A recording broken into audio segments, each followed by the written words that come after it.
welcome back to the show. Screen Preach, episode 40, the week of February 5th, 6th. Today's the 6th. The first week of February is here, and it's episode 40 of Screen Preach.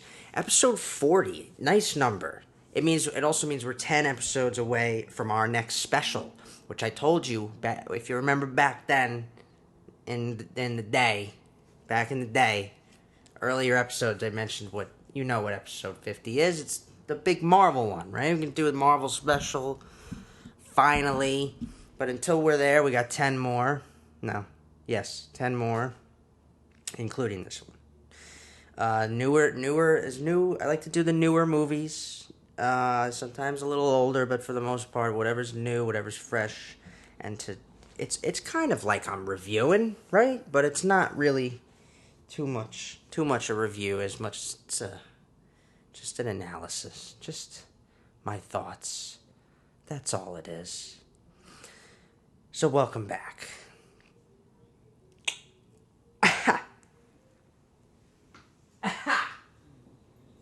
Yeah. A little vino would be kino. I want some wine.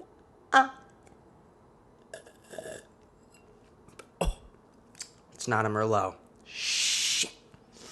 Anyway, how's everybody doing? How's your week going? How you doing that? How you doing that? Yeah, it's been good. For me, it works good. We're making money. I'm making Postmates. I do. I'm making money. Yeah. Yeah. That whole Proposition 22 thing came through, and so now it's a little better. You make a little better money, and the tips is as long as I figure now my new thing is as long as I'm out there for a certain amount of hours a day, I'm gonna get enough deliveries a day where I'm making some money, And the tips, they just if you do enough deliveries in a week, the tips will keep coming in. They'll just keep coming in, and the tips are all yours. All right, they're all yours. You don't even have to, go in. You don't have to report those with the taxes and everything. Those are yours. What they give you, Postmates, yes. You gotta pay taxes on that stuff. Anyway, we gotta talk about this whole driving for a living problem that we're having with this pandemic, though. Seriously, can we just fucking...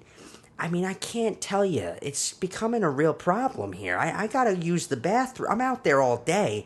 I gotta use the bathroom. It would be so... If it were normal times, it's just I go into a gas station and I use the bathroom. But nobody's letting you use the fucking bathroom. This is a problem. It would be so... Whatever. It's just like people driving for a living right now are dealing with that. Like... fucking stupid. All right? I'm over it. I'm over this. I'm over it. Who's not over it? Like, unless you're like a complete snob, like liberal elite, you gotta be, and even they have to be. Come on. We're over this. Aren't we? Anyway, let's keep it moving. I'm going to do a little recap of WandaVision. You know I am. That's what I'm watching. That's what everybody's watching. And I actually changed my rating of the show after this past weekend. After yesterday's episode. It's really something, isn't it? It's actually getting better every episode. It's like avoiding being like it's actually like not even, it wasn't even bingeable in the beginning, and now you want more episodes of it like right away because it's like, holy shit, what the fuck happened? So I'll talk about it. You know the deal. That's what I'm watching. I'm not really watching anything else, so that's what we're spoilers too. Episode 5 of WandaVision, okay? And episode 5 just decided to open everything wide open decided to open everything up widely. There's a gaping hole. Look, let's just jump to the end. I guess not. Hold on. Well, just real quick, okay? Again, spoilers, but catch up. I mean, catch up. Have any catch up? Catch up. we got the obvious here. First of all, love having Monica, Wu, and Darcy as like this little team here on the outside trying to figure this all out. Okay, and the name drops and the whole the way they're figuring this out. And if you didn't notice a couple little hints of things, I'll just break it down for you real quick. Monica's convinced that Wanda was the only one who could single-handedly beat Thanos, and we all know that we saw that she probably was the only one who could.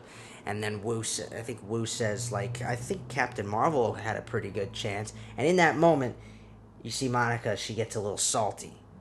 And it's got to be obvious to people who are really following the story.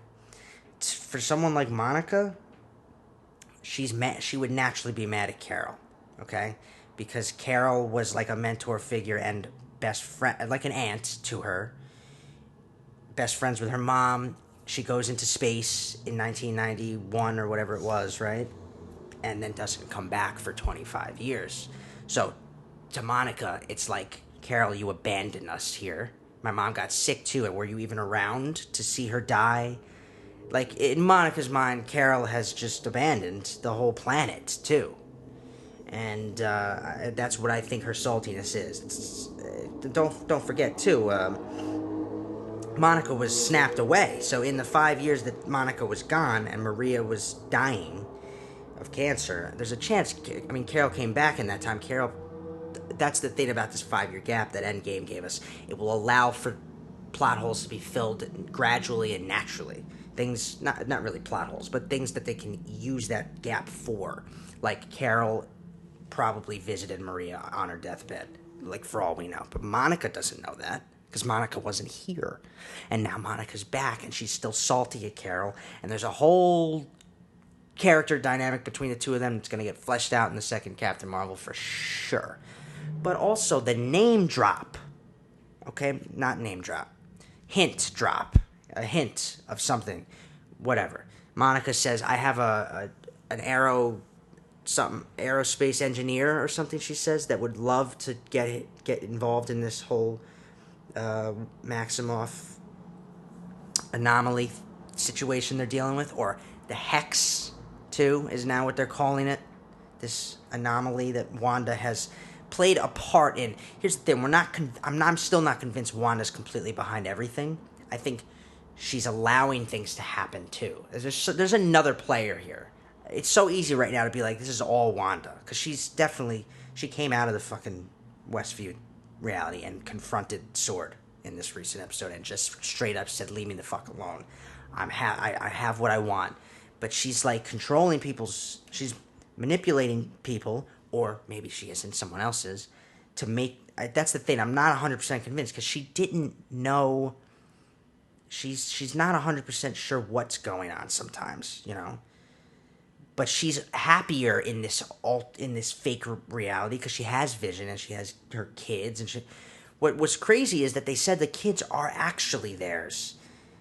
And like, that's the thing. What's going on here? Like, she's actually manipulating the fabric of reality in this little portal, or whatever you want to call it. So it means that reality's getting played with. It means that the multiverse, it could get broken wide open because of the manipulation of reality. That's how maybe the multiverse gets, like, opened up to this main timeline. And then what do they do at the end? Of course,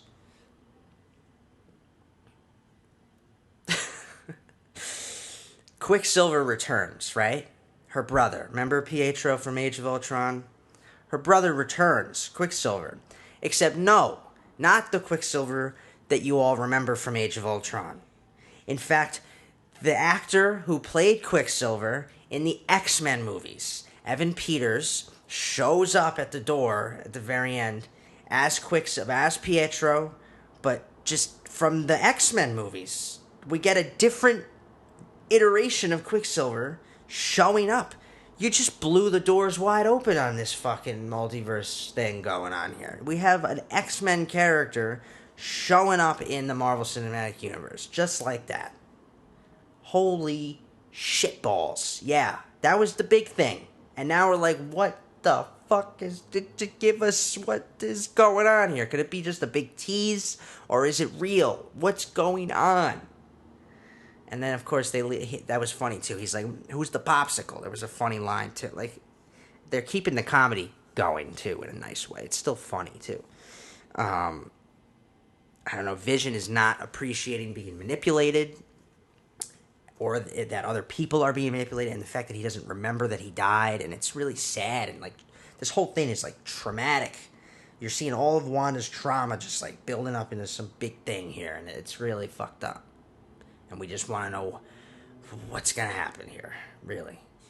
And what's this big... There's, like an Avengers going to pop up to try and help with this. They have to... Someone has to pop in. It's either Doctor Strange or Carol, Captain Marvel. Somebody's popping in. Seriously. But this show is a great starter for the new saga because it sets up other stories coming. Like, it sets up Captain Marvel 2, it sets up Spider-Man 3, it sets up Doctor Strange 2, all I'm sure, in a lot of ways, and will continue to do so.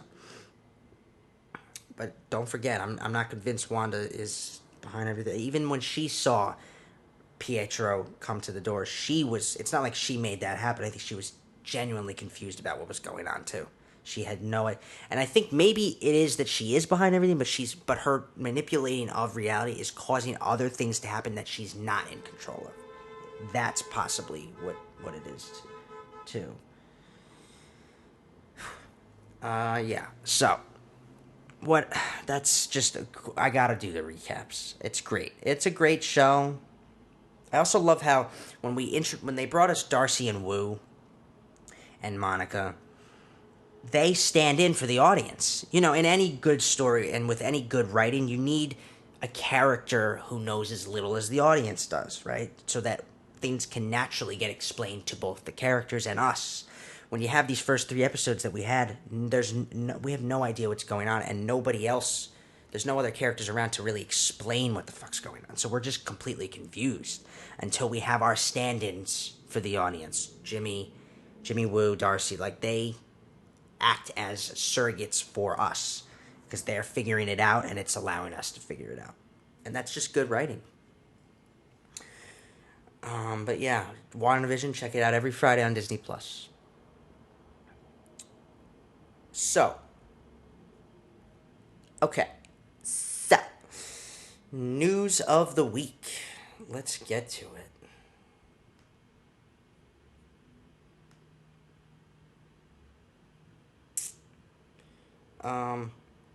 Right off the bat, more Marvel stuff. Let's just talk about the Marvel stuff real quick.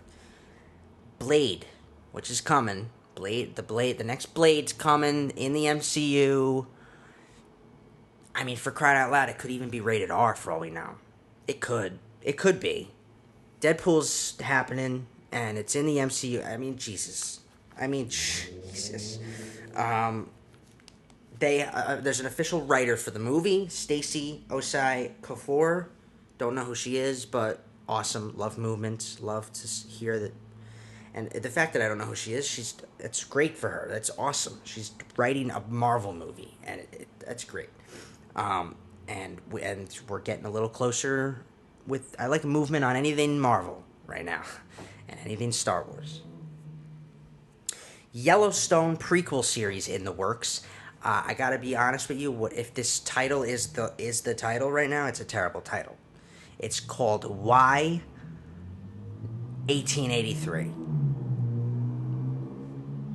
Taylor Sheridan, you can do better than that titling. Just call it 1883. You could call it 1883 and it would be better. You got a Y in there and then a semicolon in a title? I guess, wait a minute. That's kind of what everyone does now, right? Subtitle. But just call it Yellowstone, semicolon 1883. Why? whatever. Anyway, I'm psyched. Are you kidding me? 1883, that means it's a real Western, like legit, like Western period Western. It's our Yellowstone world that we love, fans of the show, but in an actual Western period in 1883, I'm hyped. I'm hyped. Yes. Just maybe work on the title. Maybe. Or I'll just get used to it. Christopher Plummer died. A film legend, acting legend, and he died. And yeah. Last thing I saw him in was Knives Out, where he dies in the movie. It's fucking anyway, that was sad to hear, but honestly, I had my own sad shit. I had family shit. There's been family stuff back home, and I'm here, and this is part of life when you move and like you can't be there for things. And that's been honestly tough. But forward. Always forward. Yeah, what else is going on? Dracula is getting a sci-fi western style remake with the director of Marvel's The Eternals, Chloe Zhao, helming the film. So Universal's monster movies still movement, and they're pulling from superhero movie filmmakers to do the films. I wonder what this western style thing is. I guess maybe like outlaws or something, like gunslinger type heroes hunting the famous vampire, something like that. But sci-fi, I don't know. I'm very interested, very intrigued, and Chloe Zhao, apparently Eternals is gonna blow all of our fucking minds. So when it comes out, so yeah. I posted this week, but something cool that I saw: The Mandalorian has been nominated for Best Drama Series at the Golden Globes. This is great for genre films and genre TV shows. It was great when Black Panther was nominated for Best Picture at the Oscars. This is great that The Mandalorian is nominated for Best Drama Series. It should fucking win, too, honestly. What's better than The Mandalorian right now? I mean, I guess in terms of just pure drama, yeah, there's something. Queen's Gambit or something. But Queen's Gambit is a mini series. That's not a full. Whatever. I'm sure there's stuff, but The Mandalorian is the show, right? But then again, the Avengers movies have been the movies every year, and they get snubbed at the Oscars. Doesn't really matter. The award shows are kind of whatever because it's art, and art is subjective, and to put a winning title on anything is just weird. But whatever. It's great for genre films and TV shows that The Mandalorian was nominated. It was also nominated at other award shows like WGA and Screen Actors Guild, and it's great. This was crazy and cool. Justice League will be rated R. The Justice League Snyder Cut will be rated R. We have an official date, March 18th, and it will be rated R. So, yeah, they must really want Batman to drop them F-bombs. Don't forget, it'll be right on HBO Max. It's not even coming out in theaters. That's not one of the things that's coming out in theaters anyway. HBO Max. I'll definitely watch it and definitely talk about it. Don Cheadle says War Machine is going to show up in Falcon and Winter Soldier. Whoa, bud. You kind of almost shouldn't have told us. It would have been great to just have him pop in. Like there's going to be a cameo in WandaVision. You know there is. Somebody's popping in. This would have been similar to that. War Machine popping in. He's got his own show coming out, Armor Wars. But it makes sense. You know, you have like the heir to Iron Man is War Machine right now. And the heir to Cap is Falcon and Bucky. Both of them. And that whole show is centered around who is right for the shield. Who's right to take on the mantle. Armor Wars will play with a similar idea, I'm sure, with Rhodey. But he's in the show. That's awesome. I'm not pissed that he told us. It's just it would have been even better if we didn't know it was coming.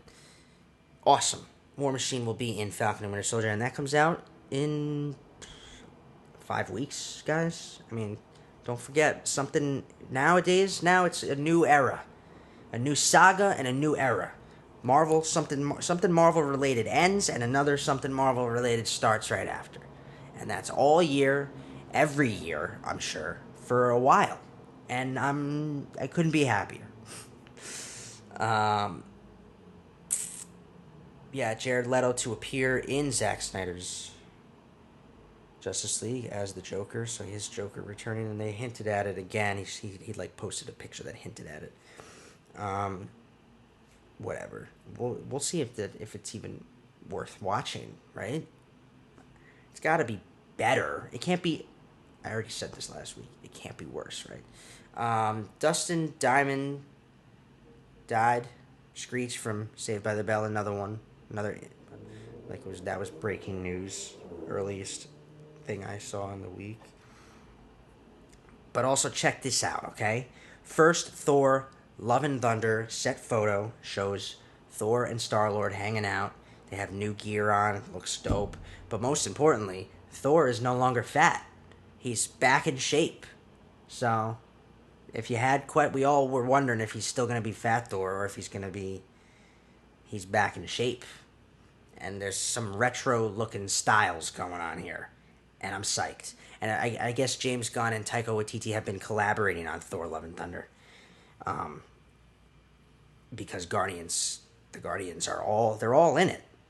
If there was any doubt before, I mean they're all in it, and I'm actually super psyched for Guardians 3, probably more than most of the things coming out, just because I want to know what's going to happen with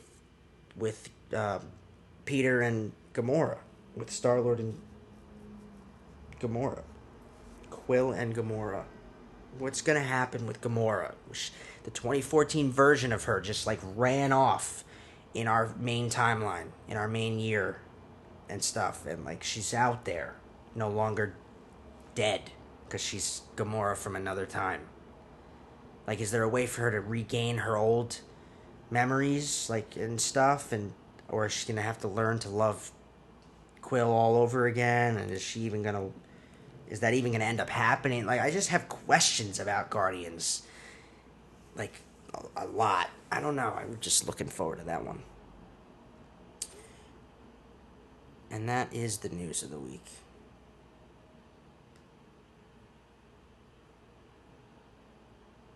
So let's do our analysis. And there's all kinds of new stuff to watch right now. There's stuff on HBO Max, and that's what I turned to this week. And this was I've been seeing promotions for it everywhere, and it looked interesting, and I watched it. My dad watched it first. He told me to watch it, and I watched it, and now I'm talking about it. I'm talking about the little things. That is what we'll be talking about today. And right off the bat, this sits well with me after, you watch this movie and it doesn't quite, you're not sure if you liked it as much as you wanted to, but then you realize what this is about. When it sits with you longer, I think you like it, you appreciate it even more, because it's not trying to be the same old thing, and that's why you appreciate it. Still, with that being said, it wasn't like it was some amazing movie, but it's pretty powerful stuff going on. Like, if I watched it again, I know that I would like it even more, I think. There's a line in the movie that kind of hints at a lot of things, and it's great, because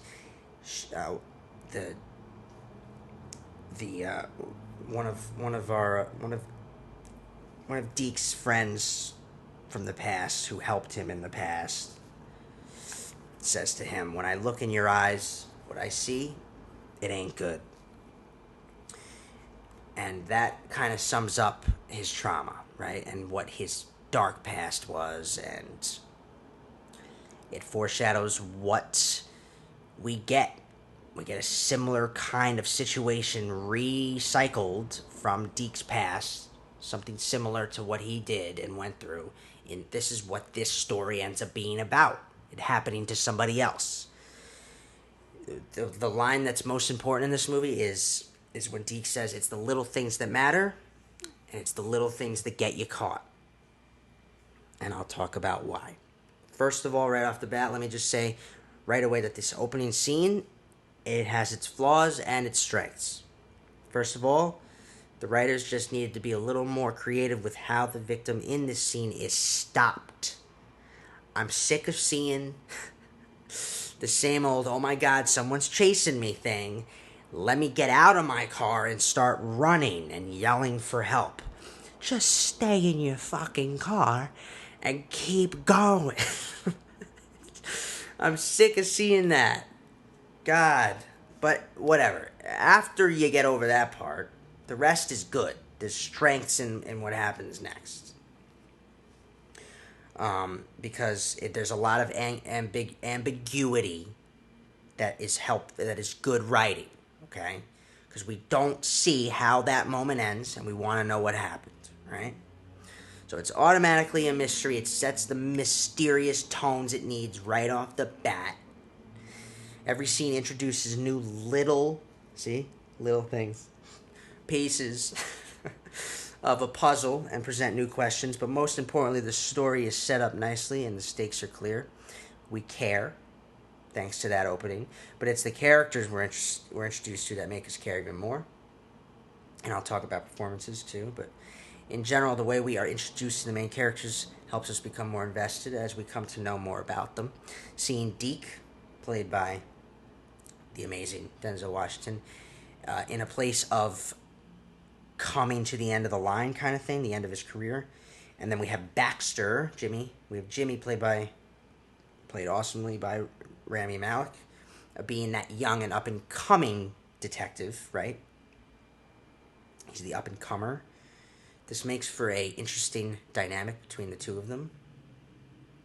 We learn very quickly how they will be with each other, how their skills will complement each other, but also just the way that they meet each other with some initial conflict shows their two sides of a coin, right? It shows that two sides of a coin thing. Deke's been through all of it. Jimmy's just starting out. There's like a mentor-mentee thing here. And like naturally, that's what the story ends up coming to. It becomes about taking a similar path that the legendary guy took, right? He's this legendary detective, and Jimmy's the prodigy. And naturally, these stories, you follow in the footsteps of the legend if you're the prodigy, but in this case, you don't want to. It's not good to be following in Deke's footsteps, and that's what we learn.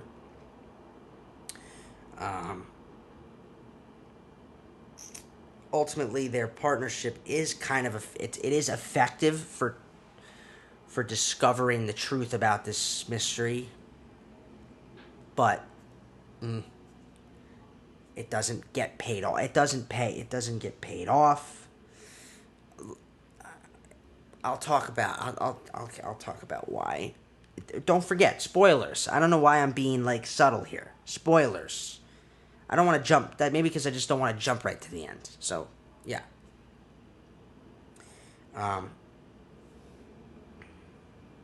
Deke. So Deke's an interesting character. He's very skilled. We see it right away, early on. But it's clear this skill also comes as a curse. Being able to think like a demon in order to hunt one also means allowing these demons to leave their mark on you. And Deke has many demons from his past. The best thing we learn in that, many cases are connected. Even ones Deke himself investigated. It just makes it more interesting. If there's like a connection between an old case and a new case. Just think back to True Detective, how that fucking, oof. The goal is clear, right? Find the killer. But the mystery is more important than the goal, right? For something written like this, we want to know everything What's that? We want to know everything we think we know. Because what twists are waiting for us around? Was that a knock on the door? Or was it that? Was it one of those? Or was it my food? I have food coming. Right in the middle of the podcast. If you're there, you can leave it at the door. Thanks. Anyway, back to it. What twists are waiting for us around the corner in this movie, right? We want the mystery to... The mystery is more important than the goal. That's all I was trying to say. A killer on the loose is the inciting action. Stakes, a timetable, right? Feds are coming in to take over the case. There's a timetable on this. Stakes, good. Doesn't really end up coming back to matter, though. That's the thing. That's why there's some about this, but the mention of Mary Roberts is important. There's a clear connection. It sets the film in a true direction. When we first learn about Mary Roberts, it's kind of like the true start of this movie, right? But what's most interesting is the way we wait to learn more about that opening sequence and that girl. We don't even get to see her again until the middle of the movie. She shows up. She's okay, right? She didn't get killed. And aside from being terrified, right, she's pretty much she's fine, right? And it's at this midpoint where we see once again Deke and Jimmy's contrast, but the same paths converging. Deke loses control on Albert, right, played by Jared Leto. Jared Leto was probably the most mesmerizing here. And shortly after, Jimmy makes his wife leave a message, which implies the corruption of theirs. So it implies that this job corrupts, right? It pulls them away from their other duties in life. Because we learned that Deke had a family, right, a wife and daughters that he doesn't see, and like how the job just does this. It corrupts. At this midpoint, our girl from the beginning, her name's Tina. She's key for identifying the killer. And even though she has her moment with Albert in the lobby, she doesn't know for sure that it's him. So then again, the line is drawn, and whether or not now Jimmy is willing to cross it. There's a line here. And is Jimmy going to do some of those things that are not by the book? Turns out that he is going to do some of those things. They become like two rogue cops, obsessed with the idea of this guy being their guy. And that's it. That's when this film just kind of goes where it goes. I love the title because it implies an obvious. You have to look for the little things when you're investigating a case, right, to find a bad guy. But I also think it refers to all the little details moral men like Deke and Jim have to be exposed to in their line of work and what those little things can do to your mental state. The case itself, having little connections to other cases, it's like an energy that pulls Deke back into the fold, right? He's trying to get away from this life, but there's no escape. And then the story presents us with a line of morality. What are you willing to do in the name of good, even if it means something bad? And Deke's past is slowly revealed to us, but what is clear right away is that he's damaged by all he's seen and something he's done. We don't get to see right away what that is, but then we care even more, right, as we learn this, right? The little things that represent the damaged psyche of Deke. Little moments and little lines are great. Just good writing. Like, I love that moment where he's like, if you're lucky, you don't get used to it. The smell of blood. There's a moment that best sums up the contrast between our two cops. A cut back and forth. Jim Baxter is a family man. He has people who care about him and people he needs to watch out for. Deke is all alone. He had that life once. He doesn't anymore. So now there's no one around to care for him. So he becomes possessed by a need to care for these victims instead. We see the ghosts of these girls haunting him, and it's why he's as broken as he is. At least that's what I thought, and that's what we're supposed to think. But actually, his ghosts and his demons are his own. Something he did, right? The point is, it's never really over. And literally, he believes that. He says that at one point in the movie. Deke was like Jim in his youth, right? And we too see a path Jim could fall down if he isn't careful, tormented by past demons, past mistakes, like Deke. Mary Roberts is a thread that's pulled on multiple times, and that's because it means something deeper. It means everything. Because we learn it was Deke who killed Mary Roberts and then framed the killer. Just added it to the killer's list of victims. That's a brutal moment. We learn that he accidentally killed this girl, and that's why he's so traumatized. Had it covered up, and it's fucked up, man. It means everything because it parallels what happens in the end. Jimmy kills Albert because it's the little things that mean something.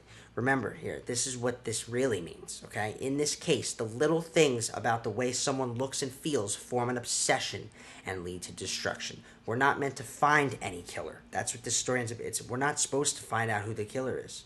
Just seeing the journey of hunting for a killer and how it corrupts you is what the story is about. The killer we find in the end is our own cops. The killer is obsession. Because all those little things that make them so sure this guy's their guy, it just ends up leading to them being as bad as any other killer. They make the fatal mistake. That was the best part about this movie. That worked. It worked, but you still wanted the answer to who was it, right? But it's so brilliant the way it's done at the end too, with the Babette and everything. It's fucking great. That part was really, really great. Overall, though, hey, how can you have a bad film here? These performances, the actors in this. You got one of the greatest actors of all time, Denzel Washington. And then you have two guys who are pretty much becoming two of the best actors, Rami Malek and Jared Leto. Just what a cast. And I mean, Jared Leto was haunting, terrifying, literally just a presence on the screen. He even got, I think he was shocked this week, and he got nominated for a Golden Globe for this. And the score, by the way, I love the score. The score had me mesmerized sometimes. Great score. But yeah, I definitely would go watch it. It's definitely worth. Everybody should watch this. It's especially if you love this kind of mystery, genre. Go watch it for sure. But all right, so I mean, it wasn't great, but it was good. I give it an 8.0 out of 10. It was good, not great, worth watching. Maybe even worth watching a second time. Definitely. Because while it was an effective character piece, don't you still want to know who the killer was? Right? That's why. It's like, we don't get to know, and we still want to know, but I love what the story's really about. It's not trying to be like other movies like this, and that's what... Our main characters, we have to believe that maybe Albert was the killer. We care about our main characters, so we have to, just like them, believe that maybe Albert was the killer. Just maybe he was, right? The visual motif of the red... It's a Babette or Barrette, right? Was most effective at expressing just that, and the ambiguity that is presented in the opening is maintained in the end with another ambiguity. Who was Albert the killer? Was he? We don't know. But I loved that moment with the Barrette, because they say it a little earlier in the film. He's like, if we could just find a red Barrette in his place, that would link him to the whole. And then he gets it in the mail. And it turns out, though, that Deke just sent him one that he bought to make him feel better. And that was a powerful ending. It really was. That was a powerful ending. You still want to know, though. But, I mean, just a very interesting movie. That's why it wasn't bad. It wasn't great, but it wasn't bad. It's a good movie. Go check it out.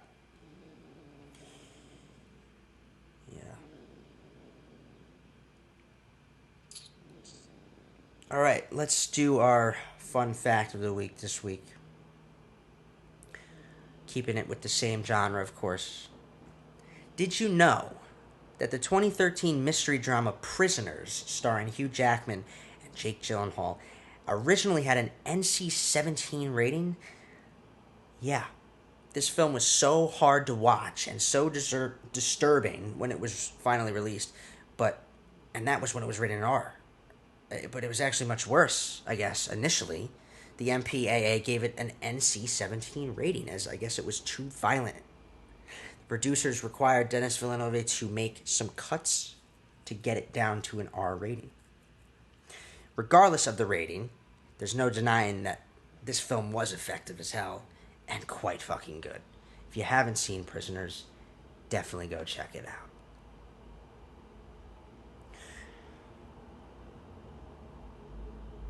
Question of the week. Last week I asked, what is your favorite X-Men film of all time? Let's throw it up and see what people said. I even did it a little differently this week, and I threw that up on Instagram to see if people would comment what their favorite X-Men movie was. They didn't. Did not. I did not. But whatever. Let's see what most people on the internet said. I said X-Men Days of Future Past. It looks like everyone else did too.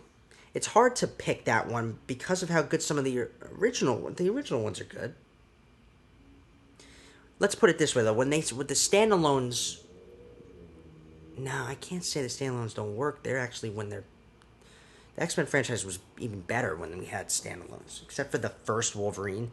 The rest of the standalones here, Deadpool, Logan, they were the better films, right?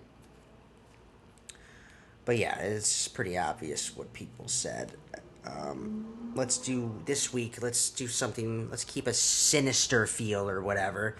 What was your who was your favorite movie villain of 2020? For me, it was actually, honestly, probably Black Mask in the Harley Quinn movie. Holy shit, dude! Ewan McGregor was such a fucking asshole in that movie. He really was the villain of 2020. But who was your favorite villain of 2020? We didn't have movie theater watching, but whatever you were watching, there were some villains. There were some hardcore bad guys and gals. Movie quote of the week. Wow, 42 minutes in. It looks like this is the new format now, like a 40-minute episode instead of 30, and I get to do full recaps of TV on top of the movie topic. And that's cool. Alright, let's do the movie quote this week. This was a fun one. Why do we do it this way? Because first of all, it's more fun for me, and it's harder for you to know what it's from if it's coming out of my mouth with my voice. But this one I had to do. It's a longer one, and it's a fun one. So ready? Here we go. And it's pretty recent.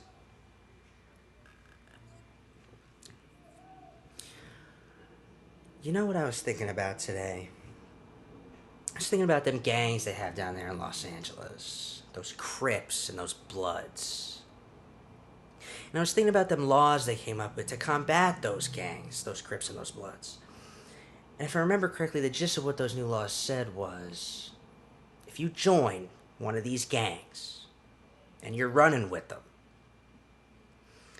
and down the block one night, unbeknownst to you, one of your fellow Crips or your fellow Bloods shoot up a place, or stab a guy, well then, even though you may have known nothing about it, and even though you may have just been standing on a street corner minding your own business, what these new laws said was, you're still culpable. You're still culpable by the very act of having joined those Crips and those Bloods in the first place. Which got me thinking, that whole type of situation is kind of like you church boys, ain't it? You got your colors, you got your clubhouse, you're, for want of a better word, a gang. And if you're upstairs smoking a pipe and reading your Bible, while one of your fellow gang members is downstairs fucking an altar boy, well, father, just like those Crips and just like those Bloods, you're culpable. Because you joined the gang, man. I don't care if you never did shit, you never saw shit, you never heard shit. You join the gang, you're culpable. And when a person is culpable, to altar boy fucking or any kind of boy fucking, because I know you guys didn't really narrow that down, then you kind of forfeit the right to come into my house and say anything about me or my life or my daughter or my billboards. So why don't you just finish up your tea there, Father, and get the fuck out of my kitchen?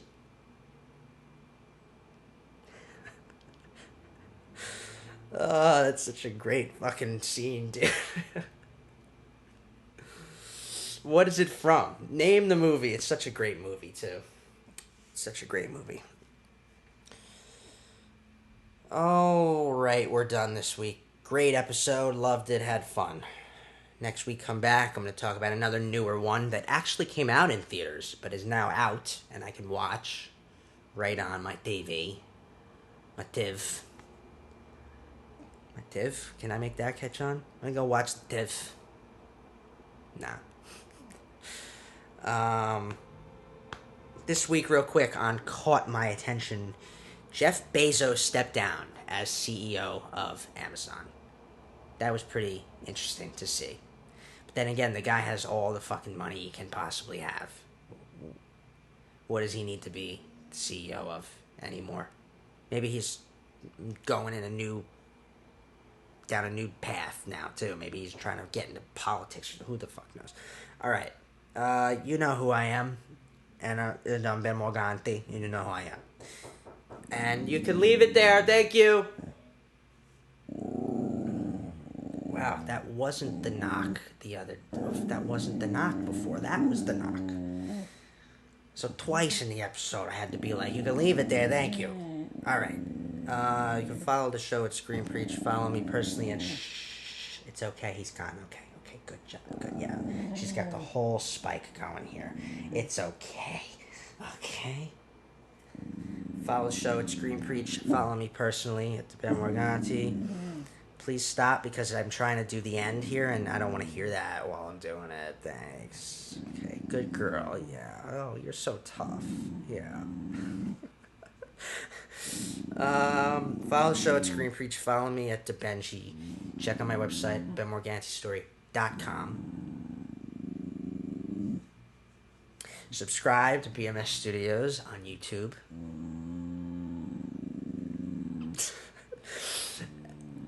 Hold on, I gotta do it in between your growls. And also on my website, you can see the link for my Patreon. And you can click it there, and that's where you can become a patron. Okay, cool. We're done.